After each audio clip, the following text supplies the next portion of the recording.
Hey there, I'm going to show you today how you could design your web pages in 5 steps with a very special approach. We're going to be talking about the inverted pyramid concept. This is a concept used mostly by journalists.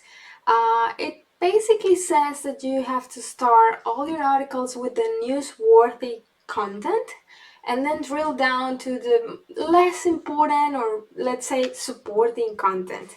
And I want to show you how this same concept can be applied to design any web page. So let's get into it. I promise you 5 steps that you can apply to design any web page. So we're gonna make sure that this approach allows you to have your website aligned with your business goals. So therefore, the first step will be to define your current business goals.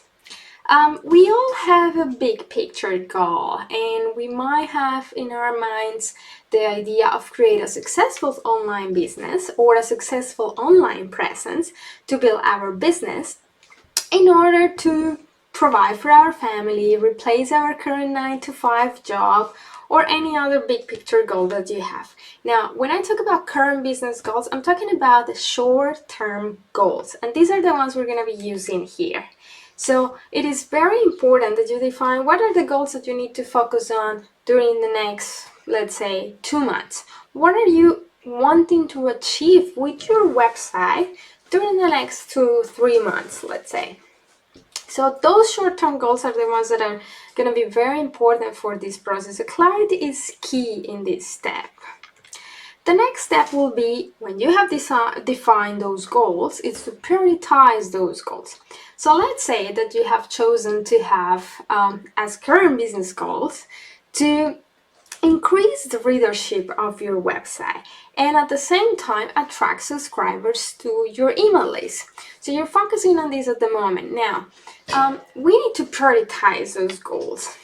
And the way to do it is to analyze what's the impact that these goals are going to have for your big picture goal. So remember, when we talk about your big picture goal, creating a website to support your business or creating an online successful business, then how these smaller goals or short-term goals will support that big-term goal. Based on that impact is what you're going to use to rate your current goals. So the example here shows us that we have increased the readers of my blog post. Good. How does that impact my big-term goal of making a successful online business? How does that impact the fact that I can get a stable income from my business? Attract subscribers to my email list. How does that help achieve my big picture goal? Encourage the audience to share my content so I can increase my reach. You need to rate your short-term goals based on their impact on your big picture goal. So just for the sake of the example, we have decided here that attracting subscribers to our email list is the most impactful goal from these ones. Then we have increasing the readers of our blog posts to make people aware of our expertise, and encouraging our audience to share our content. It's the next goal. On step 3, you will need to pair your pieces of content with your goals. So let's say that you have actually the plan to have a video series to teach your audience a particular skill. At the same time, you have a social media audience and you have a social media share buttons or links on your website. You also have content, you also have blog posts, and you have other type of pages. So which content pieces will help you with your goals? So let's go back to our goals. Attract subscribers to our email list. What can we offer to our audience in order to encourage them to subscribe to our email list? So what about the video series that you're working on? Encourage your audience to share your content. So we will need to use those social media links or buttons that we have somewhere in our website to make it easier for people to share our content. Increasing the readership of your blog post. So for this, obviously, we have to show what is the latest contents that have been published, what is new on the website. So we need to find a way to highlight the latest posts that have been published on your website. Then the next step will be to sort your goals based on that rate that we did on step 2. And so we could see it here to start building our inverted pyramid. So we have increased your subscribers, encourage audience to share your content, and increase readership.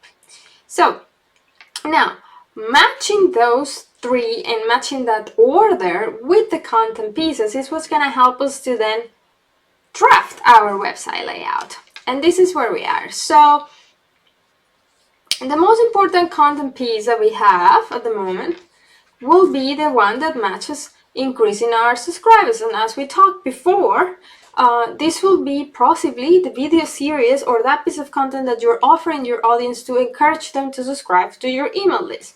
So that will definitely have to take the highest priority on your page.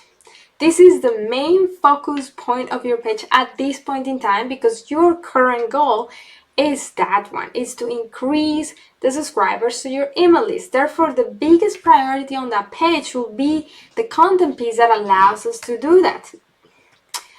Following the pyramid, we have encourage audience to share our content. For that, we need 2 things. We need the content and we need sharing options. So we have our content pieces here, and we're gonna make sure that the headlines, the visuals, the content itself, it's attractive enough, so encourage people to share. At the same time, we have to make sure that it's easy for them to share, so that's where this comes in handy, and we're gonna make sure that those links for sharing are easily available, whether it is on your page or on the content page or in both. The third, it's increasing our readership. That's why we have here directly in your page your content. These are the content pieces that we want them to read, and the frequency you change this, it will also help to encourage that readership.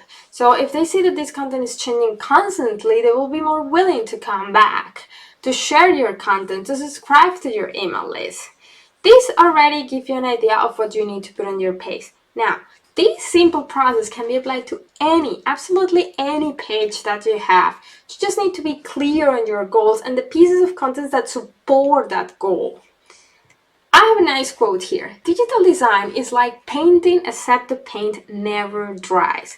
And that's completely true. You can go through this process at any time, define your goals, prioritize your goals, pair your goals with your content, draft your pyramid, and draw your website layout as many times as you need, as often as you need. How do you know how often you need to do this? How often does your goals change? Did you reach your goals? For example, here in the example, we're talking about attracting subscribers. Do you feel comfortable with the size of your email list? Then maybe it's time to think about another current goal, and then we can decide which content pieces will support that goal. So remember, you can go through these steps anytime you need it to define any page on your website. I hope this was really helpful. If you want to know more about this, go and see Juxer.com.